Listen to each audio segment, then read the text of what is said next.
अस्सलाम वालेकुम, welcome back to my channel AST Shammi's kitchen. I hope मेरी प्यारी प्यारी यूट्यूब फैमिली बिल्कुल ठीक होगी। अल्लाह का शुक्र है मैं भी ठीक हूँ। अपने और सबके लिए दुआ गो हूँ। तो आज की हमारी रेसिपी है गाजर का हलवा गजरेला। लेकिन ये गजरेला ऐसा होगा कि शायद बहुत कम लोगों ने खाया होगा या नहीं खाया होगा। ये समझे कि मेरी अपनी रेसिपी है। तो चलें जी स्टार्ट करते हैं। बिस्मिल्लाहिर्रहमानिर्रहीम। इस तरह गाजर को हमने सबसे पहले पील कर लेना है सबको, और अच्छे से मतलब इनको धो के फिर हमने दोबारा से जैसे पील करते हैं उसी तरह से हमने सारी गाजर्स को हमने इसी तरह कर देना है ताकि बारीक बारीक से इस तरह उतरे। और अगर अंदर से सख्त है वाइट हिस्सा तो उसको छोड़ दें। इस तरह सारी गाजर को हमने कर देना है। और उसके बाद थोड़ा सा हम ऑयल लेंगे, तकरीबन 8 से 10 टेबल स्पून, उसमें हमने सारी गाजर को शामिल कर लेना है। गाजर मेरी 1.5 किलो है, और आगे चल के बताऊंगी कि सूजी भी जो है वो मैंने 1.5 किलो ही ली है। तो सारी गाजर को मैंने शामिल कर लिया है, और इसको हमने अब इतनी देर तक पकाना है कि ये बिल्कुल नरम हो जाए और छोटे छोटे पीसेस में बन जाए। तो चलें जी आपको बताते हैं कि कैसे गाजर को पकाना है, किस तरह हमें चाहिए। ये मिक्स करके मैंने इसको 10 मिनट के लिए दम वाली आंच पे ढक्कन रख के इसको रख दिया था पकने के लिए। तो अब देखें इसको थोड़ी सी ये मुरझाई हुई नज़र आ रही है। तो इसी तरह हमने बार बार इसको हिला के देखना, जल ना जाए, हिला के वापस हमने दम पे ही ढक्कन रख के नरम करना है। ये देखिए काफ़ी हद तक नरम हो गई है। तो हमने बिल्कुल नरम करनी है, गली हुई होनी चाहिए, पानी नहीं ऐड करना, ऑयल में ही इसको अगर ज़रूरत पड़े तो थोड़ा सा हम शामिल कर सकते हैं, 1 से 2-3 टेबल स्पून, ज़्यादा पानी ऐड नहीं करना। तो ये देखें गाजर हमारी तकरीबन गल चुकी है, इस तरह हो चुकी है, बिल्कुल मैश टाइप, बिल्कुल भी मैश नहीं करनी, लेकिन इस तरह जो है होनी चाहिए। ये देखें नरम हो गई है। बहुत ज़बरदस्त टेस्टी हलवा होता है गाजर एंड सूजी का। इसमें कोई दूध वगैरह नहीं शामिल करना। थोड़ी देर के लिए मैंने वापस रख दिए थे ढाँप के ताकि मज़ीद नरम हो जाए। ये जो भी मेरी रेसिपी को देख रहा है लाजमी इसको एक दफ़ा ट्राई करें और फिर मुझे कमेंट्स में बताएं। ये 1.5 किलो सूजी मैंने ले लिया है, और इसको हमने पहले इसमें पानी डाल के इसको गीला करना है, इसको सोक करना है। इसको गूंदना नहीं है आटे की तरफ और की तरह, ना ही इसको ज़्यादा हमने हिलाना है। बस हल्का हल्का सा हमने करना है कि ताकि सारी सूजी जो है वो उसमें पानी शामिल हो जाए, गीली हो जाए। इसको बहुत ज़्यादा आटे की तरह हमने नहीं करना, वो उस तरह फिर ये ख़राब हो जाती है, उस तरह सही नहीं बनती। बस इस तरह करके आपने देखना है कि नीचे तक जो है पानी चला जाए, बस मतलब सूजी का हर ज़रा जो है ना वो गीला होना चाहिए। ये देखें सारी सूजी ये गीली हो चुकी है, सोख हो चुकी है, नीचे तक पानी जा चुका है। बस इसी तरह हमने इसको यूज़ करना है। इसको साइड पे कर देंगे, और बाकी जो चीज़ें इसमें शामिल होंगी ये मैंने लिया है, गिरी ली है, किशमिश ली है, आप अपने हिसाब से कम या ज़्यादा कर सकते हैं। और ये बादाम मैंने लंबाई में इस तरह काट दिए हैं। ये चीज़ें आप अपने हिसाब से डाल सकते हैं, कोई मसला नहीं है। और ये गाजर को मैंने अलग कर लिया है, निकाल लिया है। चलें जी अब हम हलवे के लिए शीरा तैयार करते हैं, चाश जिसको बोलते हैं, चाश या शीरा जो भी कहते हैं इसको। चीनी भी जो है वो आप अपने हिसाब से मीठा रख सकते हैं और क्वांटिटी के हिसाब से। ये मैंने एक बाउल चीनी का लिया है और 1 कप ऑयल का।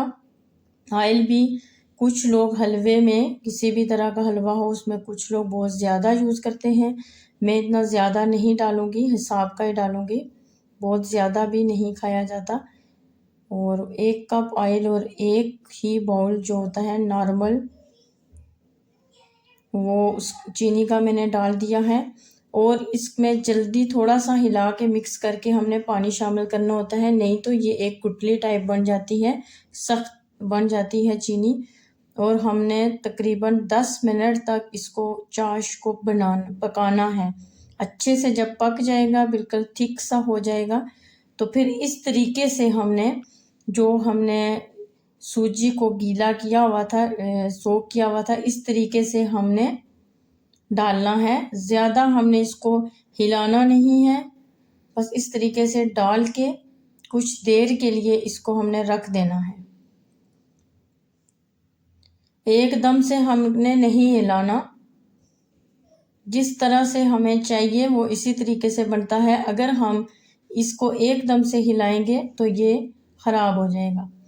हमने थोड़ी थोड़ी देर के बाद देखना है, जब नीचे से ये थोड़ा ब्राउन होने लगे तो फिर हमने इसको पलट देना है।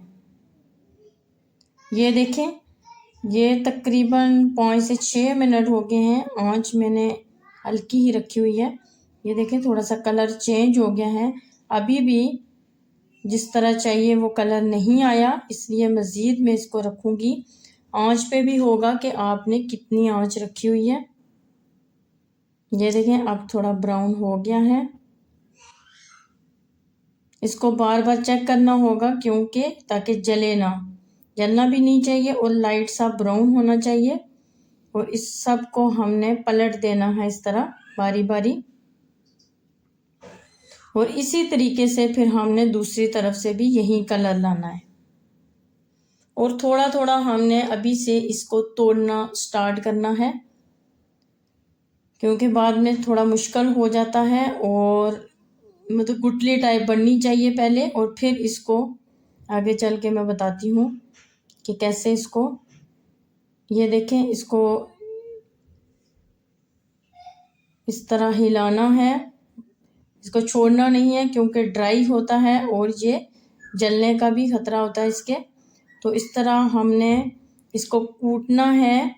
अगर इस तरह आपको इजी नहीं है तो इस तरह मैशर है तो वो ले लें, और एक गिलास इसकी उल्टी साइड से, ये भी इजी वे है, इस तरह भी कर सकते हैं। इस गुठलियों को थोड़ा तोड़ लेंगे, बहुत भी ज़्यादा नहीं, हल्का हल्का सा। इस तरह सारा हमने, अगर इस तरह नहीं तोड़ें, दूसरी तरह करें तो वो ज़्यादा अच्छा बनता है, लेकिन टाइम लेता है। इस वजह से मैंने गिलास से इसको थोड़ा सा मैश कर दिया है। कोई भी चीज़ इस तरह की ले सकते हैं। ये देखें, अभी भी जो गुठली रह गई है उसको मैं इस चम्मच की मदद से ही तोड़ रही हूँ। बहुत ज़बरदस्त हलवा बन के तैयार होता है। अगर आपको ये मेरे रेसिपी पसंद आई तो प्लीज़ मेरे चैनल को सब्सक्राइब कर दें, और वीडियो को लाइक एंड शेयर करना नहीं भूलिएगा। और एक दफ़ा आप लोग ये लाजमी ट्राई करें। ये देखें, सूजी हमारी ब्राउन हो गई थी। ये आप इस स्टेज पे टेस्ट भी करके वो डाल सकते हैं कि टेस्ट करके मतलब सूजी पकी है या नहीं। बेशक इसको थोड़ा ज़्यादा ब्राउन भी कर लें या लाइट रखते हैं, वो ये पक जाती है, कोई मसला नहीं है। अब मैंने जो गाजर को मैंने पकाया हुआ था, गलाया हुआ था, वो मैंने डाल दी है इसमें, और अच्छे से इसको मिक्स करेंगे। देखें कितनी अच्छी लुक आ रही है अभी से, बहुत ज़बरदस्त देखने में भी लगता है, और खाने में तो माशाल्लाह बहुत ही ज़बरदस्त रेसिपी है। ये बहुत ज़बरदस्त है, जिसने भी आज तक टेस्ट किया है बहुत पसंद किया है। इस पॉइंट पे आके मैंने 3 अदद सब्ज़ इलायची डाली है, और जो मेवे मैंने काट के रखे थे वो भी पॉइंट पे डाल दिए हैं। कभी भी इस हलवे में हमने पहले नहीं डालने, क्योंकि ये ड्राई होता है और ये चीज़ें पहले अगर डाल लेंगे तो ये जल जाती हैं। तो इस वजह से ये एंड पे ही डालेंगे और इसको अच्छी तरह मिक्स करके 5 से 10 मिनट के लिए हम फिर इसको दम पे रखना है, ताकि ये चीज़ें भी अच्छे से मिक्स हो जाएं और जो कसर रह जाती है वो भी पूरी हो जाए हलवा पकने की। ये देखिए कितनी अच्छी लुक आ रही है। अगर आपको मेरी रेसिपी अच्छी लगी तो प्लीज़ मेरे चैनल को लाइक एंड सब्सक्राइब करना नहीं भूलिएगा। अभी तक जिसने मेरे चैनल को सब्सक्राइब नहीं किया तो प्लीज़ इसको सब्सक्राइब कर दें। आपके कुछ सेकंड लगेंगे लेकिन मेरी हौसला अफजाई होगी और मज़ीद अच्छी अच्छी रेसिपीज़ आपके लिए इंशाल्लाह लेके आऊँगी। तो हौसला मेरा बढ़ाने के लिए प्लीज़ सब्सक्राइब कर दें और बेल बटन को प्रेस कर दें, ताकि हर नई आने वाली रेसिपी सबसे पहले आप तक पहुँचे। ये 10 मिनट तकरीबन मैंने इसको दम पे रखा था और फिर अच्छे से हम इसको मिक्स कर देंगे और फिर डिश आउट करेंगे। ये देखें कितनी अच्छी लुक है और बहुत ज़बरदस्त बन के तैयार होता है ये हलवा। लाजमी इसको ट्राई किएगा और ट्राई करने रेसिपी को अप्लाई करने के बाद कमेंट्स में बताएंगे कि कैसा बना है आपका। ये देखें बहुत ज़बरदस्त, बहुत बहुत ज़बरदस्त बन के तैयार होता है। मैं बार बार आज इसके लिए इसलिए कह रही हूँ कि ये वाकई में बहुत अच्छा होता है। इसको आप बना के 1-1.5 हफ्ते के लिए यूज़ कर सकते हैं। चलें जी, फिर मिलते हैं नेक्स्ट किसी रेसिपी के साथ। अपना ख्याल रखिएगा। अल्लाह हाफिज़।